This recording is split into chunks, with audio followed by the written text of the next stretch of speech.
All right, guys, hips part 2. What happens with your hips? Super simple. This is how you should start training. This is not everything your hip can do, but this is how I start with normal people. That's my bias. So you can either move your hips back, that means away from an object, or towards an object. That's basically all your hip can do, right? With both feet on the ground. So the first one is unloaded movements. Let's think about jumping. So you're gonna send your hips backwards, and then you send them hips forward, and then you're gonna go upwards. That's all you can do. So you're gonna send your hips back. That's gonna happen in what? In a neutral position, sending your hips back, because you need the U shape. Almost got it wrong.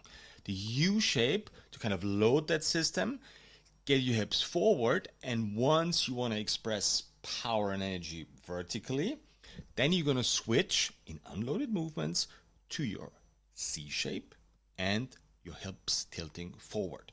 So this is a natural thing. If you tell a kid to jump, this is exactly what will happen. That doesn't need to be taught to kids, yes, to adults.